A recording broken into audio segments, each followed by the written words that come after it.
I would like to introduce everybody to Kevin. Kevin Griffith, correct? Yes. He is a perfusionist here at the U of M Mott Hospital. He's going to give us a talk on the Berlin Heart today. Kevin, take it away. Hi. Are all you new here? No. No. These guys are all RTs. This thing's going to make a little bit of noise as it powers up, but we're going to use it here. So anyway, well, it's nice meeting all of you, and I'll never remember everyone's name, but I'm a perfusionist. I run a heart-lung machine down in the operating rooms, but pumping blood around is what I do for a living. We started implanting these devices, it's been 16 years ago on the adult side, and back then not too many people understood the devices, so I started teaching back then, and it's kind of always stopped, and then we started doing it here at Mott, and but anyway, the Berlin Heart. I've got some slides here, and I don't know how well those show up on your movie, but this device is not new. It's been around. Actually, it had the first pediatric use in 1990, and it's really had some extensive use worldwide since then. And I'll show some numbers about its use here in the United States before we get too far into this. But our patient that we have here has an Lvad in. So her pump, in essence, and her anatomy is a little bit different than the normal anatomy that I have shown here. But her pump, in essence, pumps from her left ventricle to her aorta. And like I said, that's probably not exactly the case with her, but anyway, it's close enough. But we can see from this little nonsensical diagram I have here of the circulatory system that she's dependent on her right ventricle moving that blood over to the left side of her heart, where then the Lvad can pump it out systemically. And keep that in mind as we go through this. Now, this system can be for biventricular support by having two pumps, but she didn't require the one for the right side of the heart. But we're going to go through this both as an Lvad and what it would look like if we had a patient on bivads, because the next one might be on bivads. Who knows? But with this ventricular assist device, it's basically doing the job of her left ventricle. I mean, it is doing the job of her left ventricle. It restored blood flow to her organ systems, and her, as we pump that blood downstream that was kind of backed up in her pulmonary system, her pulmonary pressures should get better as well. I guess that's all we need to say there. But back to our experience here. The first U.S. implant was in a 9-year-old child back in 2000. And since then, and it's well over 160 patients. I think these slides are about 6 months old now or so. But we have about 30 centers implanting this device here in the United States. The survival rate on some of the latest literature is about 75%. And if you think about a heart transplant, I think they're about 80%, 85%. So that's not bad. 53% of those patients were transplanted. 13% were weaned. So most of the people that get on this probably are not going to come off without a transplant. That's probably going to be the issue with our patient here as well. The complications can range from intracranial bleed, about 30%, multi-organ failure, 21% of the patients, and bleeding, 11%. Early last year, the FDA finally approved this device, so now we can get access to it in days where it used to take almost a week to get all the paperwork because we weren't allowed to keep any of the equipment in the country. As soon as we took a patient off, all the equipment had to go back to Germany. Like I said, it took about a week or so to get everything back when we needed it. So now it's approved for bridge to transplant in this country. I get this question all the time, how long will the thing last? Well, the longest patient support time that I've been able to find is 877 days in a 3-year-old. Now that was in Germany, it wasn't in the United States, but still, that's pretty impressive for that little device that she has hanging out over there. The pump itself, I have one here, and feel free to get your hands on it.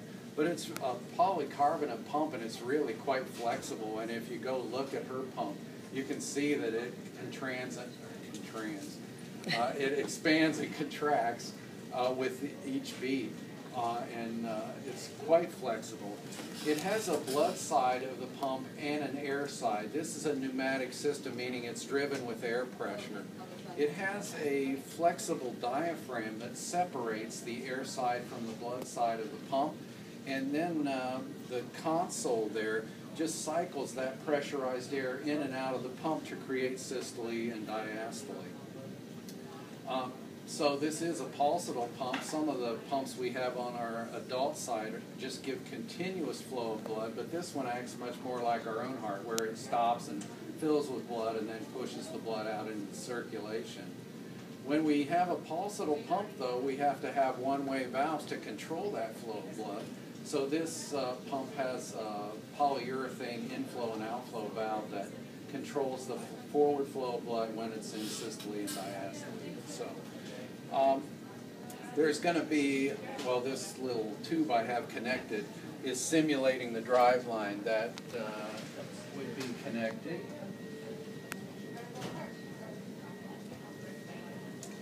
And we'll go into more detail in that shortly. This is a cutaway view of our pump there. One caution I would have, there's a little port here on this thing that almost looks like an injection port that you see on an IV line. Don't ever inject anything in there. If you stick a needle in there, you might pierce that diaphragm. It's 7 layers. It's 3 layers thick, but a needle is going to easily go through all 3 of those layers. So don't ever inject anything in that port. That's all I need to say about it.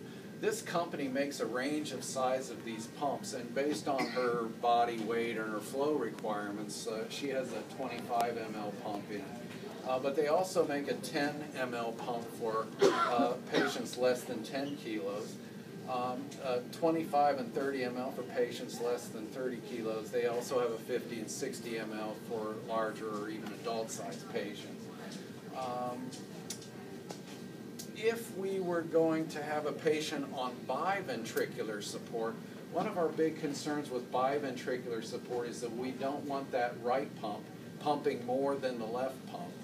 What would happen if we had a right pump that pumped more than the left pump? You'd still end up with pulmonary pressure. Yeah, the pulmonary pressure, or we could get pulmonary damage, we could damage the lung.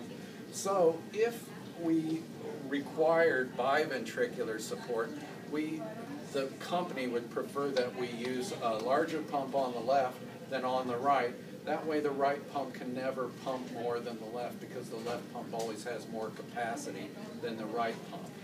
But again, this patient didn't require that, but some future patient we may end up with that kind of configuration. The pump has to be connected to her heart, and there's a number of different cannula that can do that.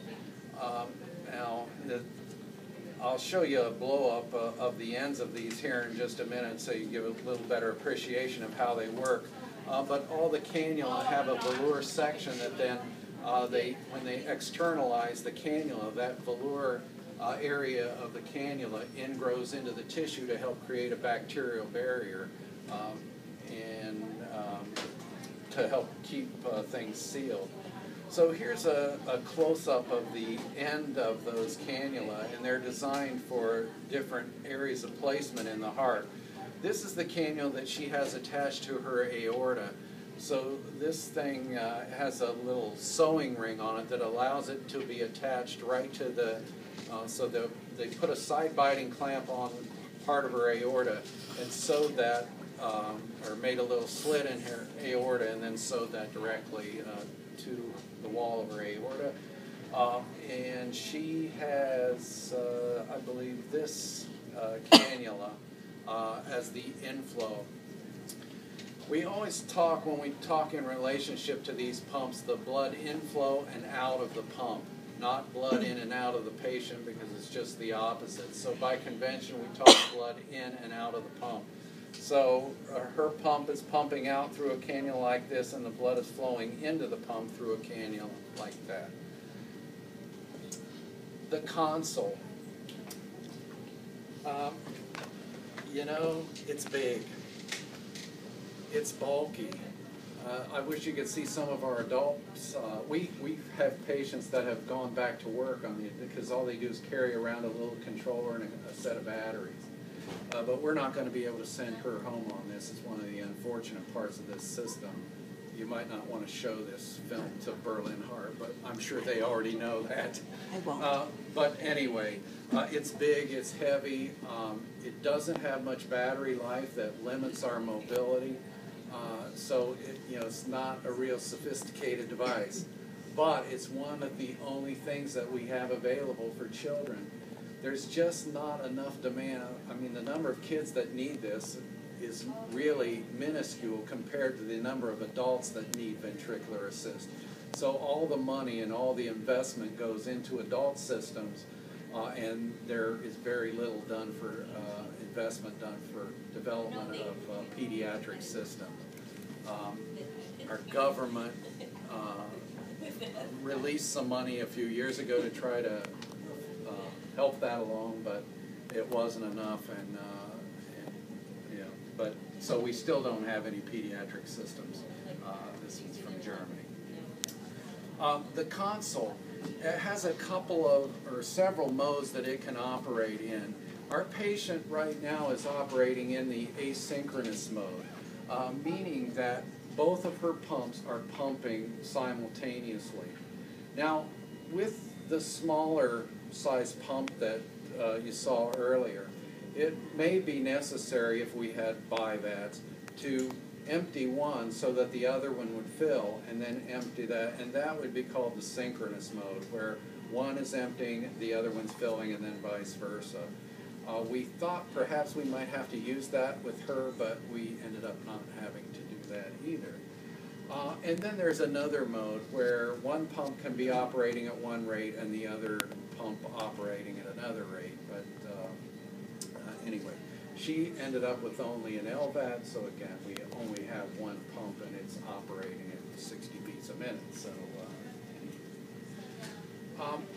the rest of the console, and it looks a little complicated sitting here, but it's not really that sophisticated. It's not really that complicated or sophisticated. On top here is a laptop that really is nothing more than a monitor. Once we get the console program, this laptop can seize up, burn up, whatever. It really has no interaction with the console itself after that. So it can, it can totally shut down, or we can shut it down, and the console will keep on running with no interruption. To orient, and so the laptop, there's a front panel here, and there's kind of some garbage hanging in the way. So the front panel, we have sites for our driveline attachment. There's plugs in there right now, but if we were going to attach driveline, we just remove the plug, and actually I'm going to hook up one of these. The driveline, to attach it, there's nothing to line up. You just push it straight in. To unplug it, you just pull on this little rough area of the connector, and it'll pull right out. If you're pulling on the tube, it's not going to come loose. It just locks up even tighter, so just pull on the rough area. I'm going to plug that in. We're going to run this thing here shortly. This is a little circuit breaker, and I don't think you're ever going to have need to manipulate that. This switch here is another little device that's kind of problematic. In Europe, they have to be able to isolate this machine from the wall power, and that's what this switch does. It basically takes this electric cord and cuts it off from the inner workings of the console. The problem with that is that, and we've had other patients on this, that the nurses initially were to disconnect from the wall. They would turn that switch off, unplug from the wall, go for a little walk with the patient, then come back and plug the plug back in, but forget to turn that switch back on. So the console stayed on batteries, and one time we got to the point where the battery was almost exhausted before anybody figured out what the problem was. So, bottom line on that, don't manipulate this switch. If you want to go on battery, just unplug from the wall, and when you come back, plug it back in, and it'll switch back and forth between wall power and battery all on its own. Don't manipulate that switch. We have an on-off switch here that takes a key to turn it on. Once it's on, we remove the key so that it doesn't inadvertently get turned off. Her key is out. Well, this is just a grounding lug, and this is for a remote call wire for a remote call station. We're not using that here anyway. So that's the front console. Up on the handle here, and it may be a little bit hard for you to see, but later come and take a look at it. I have it on this slide, and that's probably kind of hard to see also. But there are two yellow lights and a little button in this circular thing here that looks like this. You might be able to see that better. But if we have an alarm, the red light lights up. You can silence that alarm by pressing the little button here, and it's just a pressure sensitive pad is what it is. It doesn't really depress when you touch it. When we go on battery, the little yellow light lights up, and there's also an audible alarm, and you can silence that alarm with the button again. The thing the round thing in the center there is how we monitor hours on the machine. These machines are only able to operate for 2,000 hours or set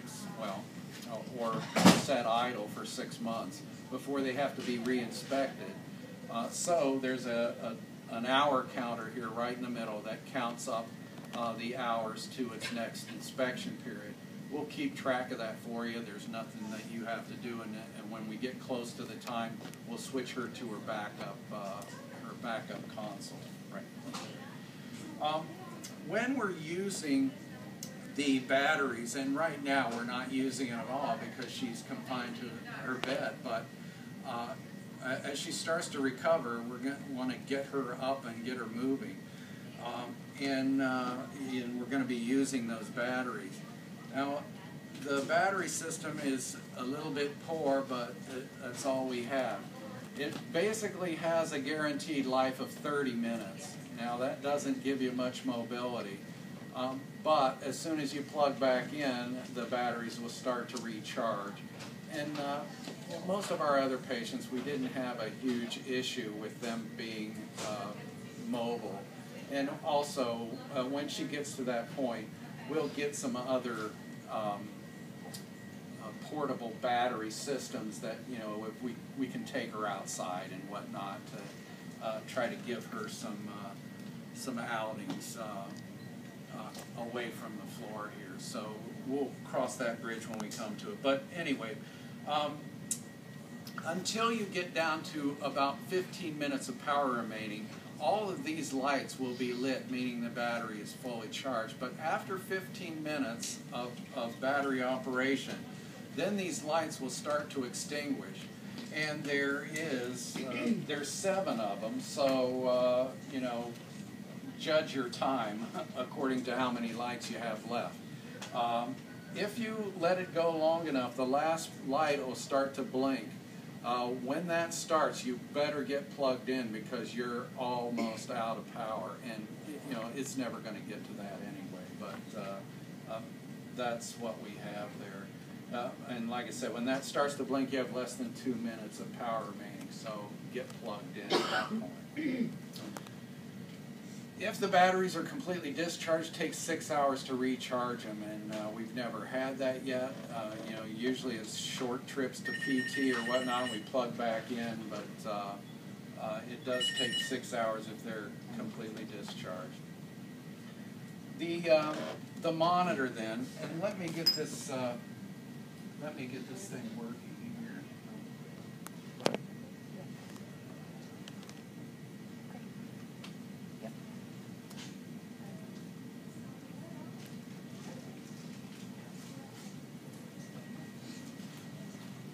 So across the top of the monitor, we have the parameters under that her pump is set to operate at. I believe she's at a systolic pressure, meaning the air pressure that this console is injecting into the pump to create a systole is at 200 millimeters of mercury, and this one's set a little bit different than that. I'm not going to reset it right now. But that's the pressure used to create a systole. During diastole, the console actually puts negative pressure on that diaphragm to help draw the air back out of the system and help blood move into the pump more rapidly. And I believe hers is at what, minus 30 or no, minus 35 millimeters of negative pressure during diastole. Hers pump is set at a beat rate of about 60 beats per minute.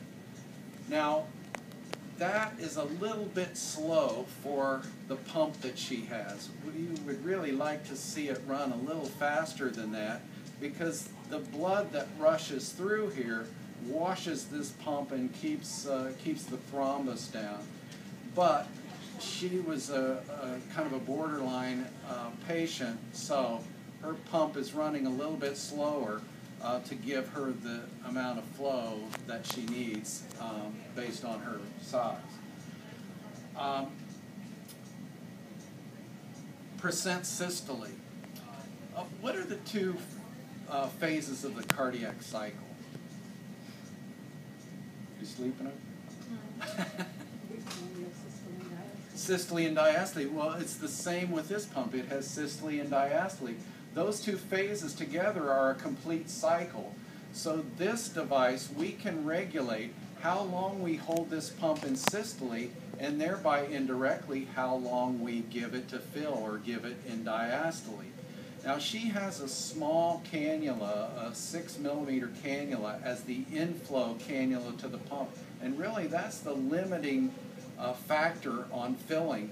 It's hard to get blood to drain pretty much passively through that cannula into the pump, and it's a small diameter, so it takes a while to get that blood into the pump.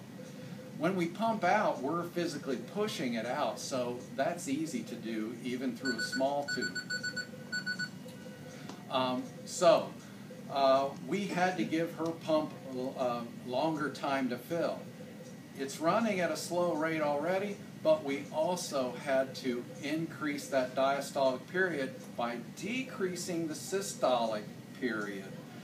So hers is set at 30% systole. So out of that, well, we could bring this down to second or milliseconds if we want, but anyway, out of that cardiac cycle, 30% of it is for emptying or for systole, and 70% is for diastole. So that's what's across the top there. This center section is the monitoring portion, and it allows us to answer the question, are our settings being carried out by the console? Well, this is nothing more than a pressure waveform, or showing the waveform of the pressure as that air pressure builds inside the pump and then is relieved during diastole. So you can see the pressure's going up, and it holds the pump in systole for a short period of time and then into diastole.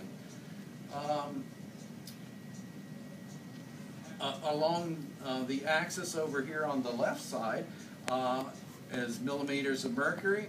And we can see that, well, this pump's actually set for 210, and we can see that the waveform goes slightly above the 200. So yes, it is generating the 210 millimeters mercury during systole, and then we can see that the pressure is rapidly relieved from the pump, and we have our diastolic period down here at the bottom, and we can see there's minus 100, so yes, it is probably generating about minus 40 millimeters negative pressure during diastole.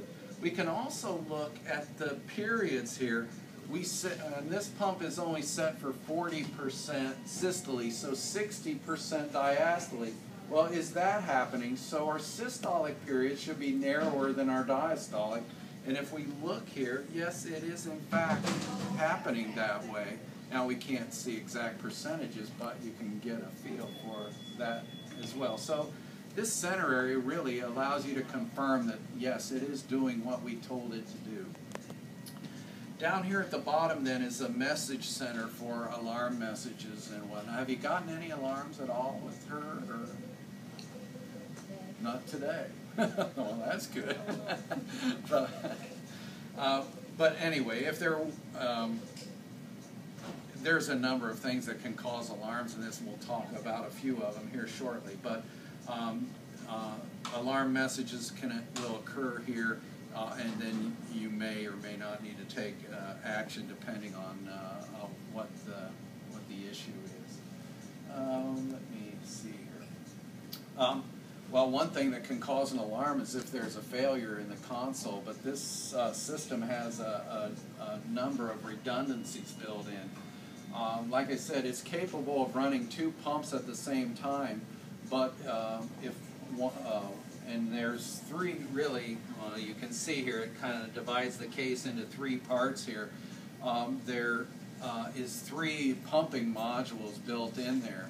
So we can run 1 pump, 2 pumps, and then if there's a failure in one of those, then we can run, it'll drop down and run off that bottom module. If we were running bivads and both of these top modules failed, then we can run both pumps off the bottom module temporarily. And then, in the event of a catastrophic failure, we have the handy hand pump here that we'll talk about in more detail here shortly.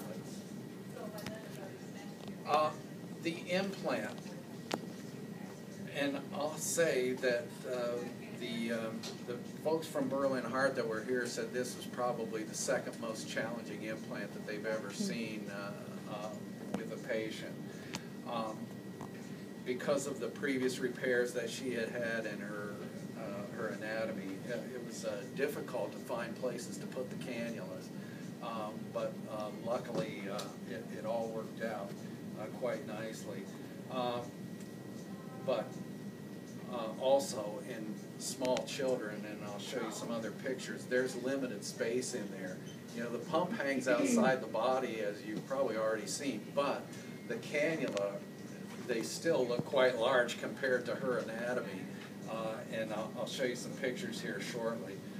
And especially if we ever put a patient on bivads, they're going to end up with 4 cannula, right? 2 for the right pump and 2 for the left.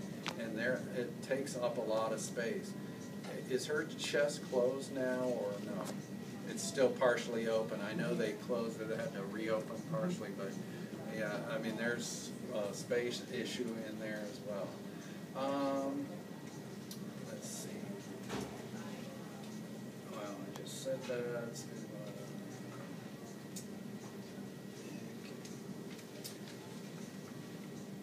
So part of the the majority of the implant process then is attaching the cannulas to her heart.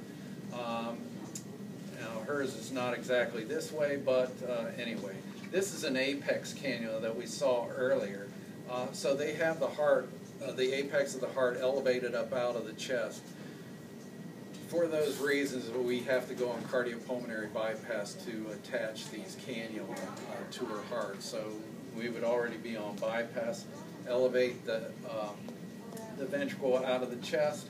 They run suture from the tissue up to the sewing ring in the cannula and go back and forth a number of times, and then it looks kind of like a parachute with all the suture attaching it to, and then tighten the suture and pull that cannula down into place. The white cloth is pledget material that helps keep that suture from pulling through the tissue. Well, obviously we want this not to bleed later and not to have any of that pull loose. Also, this is an inflow cannula here. Since the inflow cannula can be under a little bit of negative pressure, obviously if there was an air leak there, we could pull air into the pump and then it's going to push it out to the aorta and go right to the head and cause a stroke. So that has to be an airtight connection on the inflow cannula with an Lvad. If we have a patient on biventricular support, and I know that's not the case with her, but we're training here for a future case as well. We'd like to have this pump faced up like this because we want to be able to inspect this membrane here. This membrane tells us whether the pump's completely filling during diastole and completely emptying during systole. Now, I said previously that this is not a very sophisticated pump.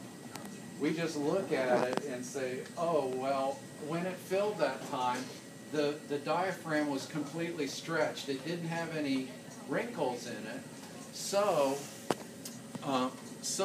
if the pump was completely filled, and then on emptying, it completely emptied, didn't have any wrinkles in it, so it completely emptied.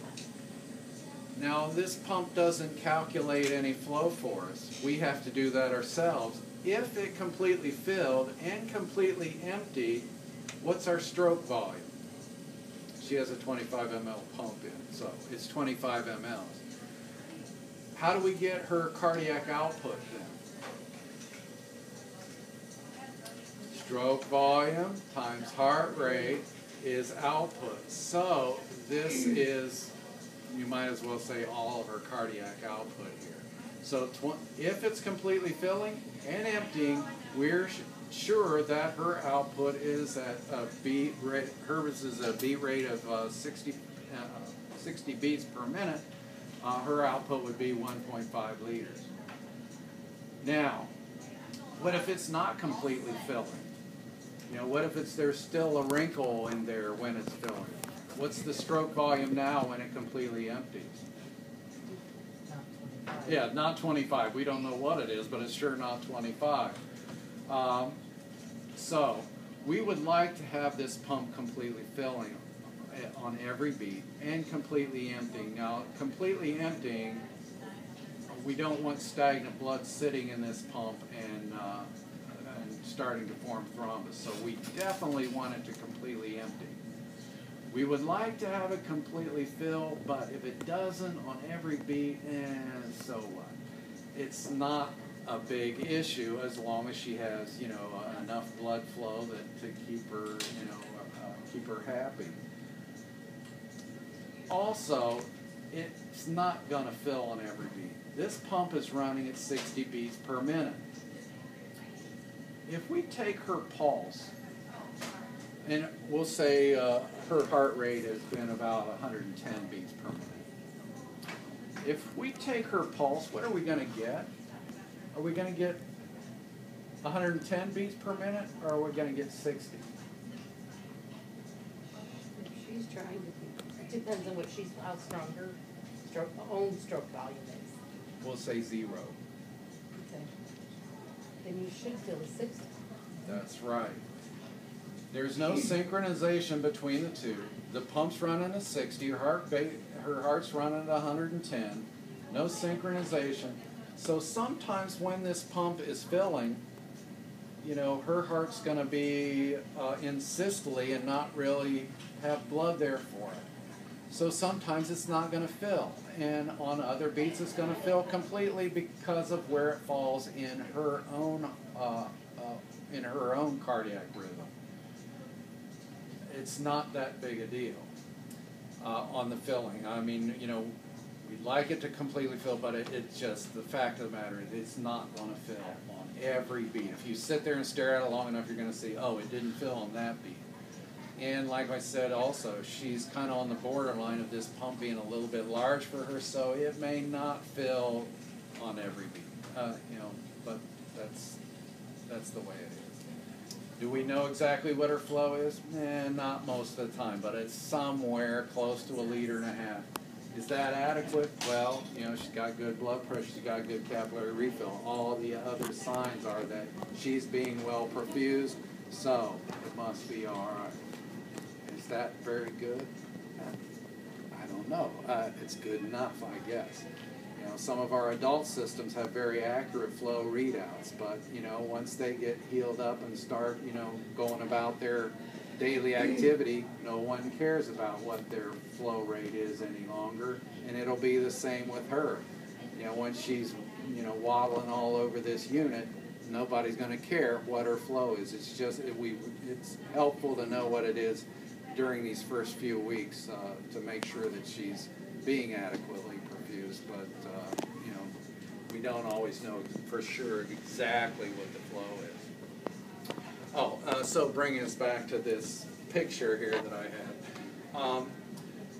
If we have a patient on Lvad someday, one of these pumps might be rotated up so we can easily see the diaphragm, but the other one, you know, right or left, might be rotated over because of the way the patient has to be cannulated, and you know, those cannula have to line up to attach to the pump. So one of the pumps might be turned over where we can inspect the diaphragm, the other one might be turned down, and hers is up, right? Yes. Hers is up so we can see it, so that's not an issue, but you know, in the future that might not be the case. Once they get those cannulas placed, then they have to be externalized, so they're brought through the skin. They have to be trimmed so they're the same length because they're going to attach to the pump. And also, you know, they have to be careful when they bring them out. They're not too far apart or too close together because they have to line up to attach to the pump. You know, if one of them's over here, how are we going to get it bent over to attach to the pump? So, you know, it's a little more complicated than it appears at first glance of hooking all this stuff up. The pumps are primed in the operating room with crystalloid solution, and all the air is removed, so because you know, any bubbles that come out of this thing are going to go to her aorta. So it's all de-aired. Then they bring the pump in proximity to the cannula and make a fluid connection of both the inflow and outflow cannula. And then we're very cautious on our first few beats to look for air bubbles in the system and all as we start the thing up. Here's a picture of a patient that's on BiVads, a small patient on BiVads, and you can see how much room in the chest those cannula take up. And you know, she only has 2 cannulas, and we're having difficulty getting her chest closed because of the pressure that puts on her own heart. So, post-implant, really the biggest issue is maintaining her blood volume. If her blood volume is dropping, there's less preload for the pump, so how are we going to see that? If her blood volume is not maintained, how are we going to see that in the pump operation? You won't. You'll see it in her blood pressure, won't you? Well, her blood pressure might just sag as the pump flow starts to drop. Is it not going to fill all the time? That's right. It's not going to fill, or the filling is going to be less and less as that blood volume goes away. Well, we'll get back. There's some other things that can cause this pump not to fill well. We'll get to that here in just a minute. So, I mean, you guys are no stranger to aggressive use of blood products and maintaining that. You know, this pump works best, or ejects, or empties best at probably mean arterial pressure of 80 or so. But, you know, we have the ability to hit this thing harder, or we can use more air pressure to drive it out if we need that. But at the same time, that's more traumatic to the blood. So, you know, we like a happy median of not driving it too hard yet, but have adequate blood pressure, but not, you know, too much that we have to beat more blood up with the pump. Treat renal dysfunction, anticoagulation. Obviously, you have to be anticoagulated. This is all foreign surface of the body tries to clot this off. I'll show you some numbers, and really pump changeouts because of thrombus formation in the pump is not uncommon. And I'll show you some numbers to get so you can get used to it. When we did our first patient, we had to change one of these out. I thought, oh, well, we're doing something wrong. We have to change a pump out, and I find out, oh, it's really quite a common thing to have to change the pump because the thrombus formation is a big issue with this device. Monitor the pump operation, and really, for you mostly, that is to look and see, is the pump filling and emptying. You know, the rest of this stuff pretty much takes care of itself. Antibiotics, I don't have to say that. The dressing change. Now, I'm not a nurse. I don't know what the dressing change is, but it's a massive dressing. But the experts here will teach you what to do with that. Is Colleen still the boss here? She is the boss, and we're going. She's the absolute expert. So Yep. you know, anyway. But no, the dressing is important not only to keep the cannula from becoming infected, but also it helps support the pump. It's not a big issue now, but once she starts to move around, without the right dressing on there, these cannula, they're quite flexible. Actually, they're made out of this elastic material, and they kink very easily if the right dressing's not applied. And so the correct dressing helps to support all that when she starts to move around. You know, our goal is really to get her up and moving, and you know, we'll get to that here shortly. Has she been extubated yet, or we're not to that point? Not yet.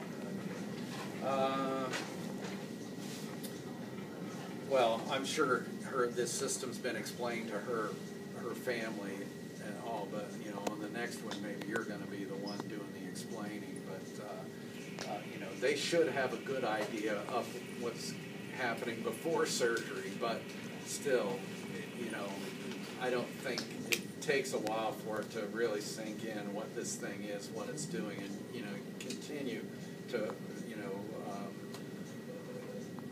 reinforce that with them, and, you know, because it's a traumatic thing to see one of these things hanging out of your child. Well, so patient management, try to achieve complete filling and emptying, but again, we understand that complete filling, especially in this case, is probably not an achievable goal on every beat. Inspect the membrane. You don't worry about the drive pressure. That's our problem. We'll make sure that all that stuff is right for you. But we need to maintain that preload and, like I said, maintain the afterload at a reasonable value. So, what causes poor Lvad filling? So our patient just has an Lvad in. We already said one thing, decreased blood volume is going to cause poor filling of the device. And we should be able to come up with 4 more things that could affect the filling of her device. Size of the cannula? Size of the cannula? Yeah, but you know, it's all size good now, so we're good. We figured out a combination that should allow her to fill just fine. So no, but yeah, you're right. But I'm talking about, you know, things that could go on with her now that she's already implanted. Tubing could be kinked. Yeah, no, that it could be. We could kink the cannula, but I'm talking more things with her. And I'm going to call that decreased blood volume again. If we don't keep up with that blood loss, yes. Still 4 things. You should know. I should know that. Someone mentioned clots. Clotting. Now, well, you're probably going to see a clot as a blown pupil or a droopy face or, you know, decreased mentation or something of that nature before it gets to the point of obstructing this pump. You know, we don't just all of a sudden get a massive clot that goes in there and stops the thing. That doesn't happen. Well, I shouldn't say. I never say never and never say always, so we haven't seen that yet, but it's rare. Arrhythmias? Arrhythmia. Now, you know, we're not so much concerned about her left ventricle. It's just a holding sac for the blood till it gets into the pump. But her right ventricle, if it's not beating at, you know, if it's beating at 30 times a minute or 300 times a minute, it's not going to be able to put as much blood over to that left side where then the Lvad can pick it up and pump it out. So, and it could be a fatal arrhythmia too. Then now the right ventricle is not putting out anything, and so there's going to be no output from this device. But actually, she may even be able to develop a Fontan type of circulation. I don't know if her pulmonary pressures have dropped to that point. But we've had adult patients on Lvads that were in ventricular fibrillation, but the pump's pumping around the entire circuit, and they didn't feel good, but you know they were up and awake. But anyway, I don't know if she'll be capable of that someday or not, but we'll see. So we've got decreased blood volume and arrhythmia. We have 3 more. Right heart failure.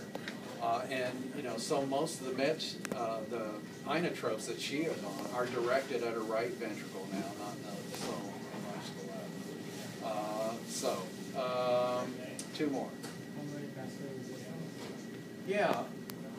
If she gets high pulmonary vascular resistance, we can't move as much blood through there as effectively, so the pump's not going to fill as well. She initially was on nitric oxide to keep those pressures down. Has she been weaned from that?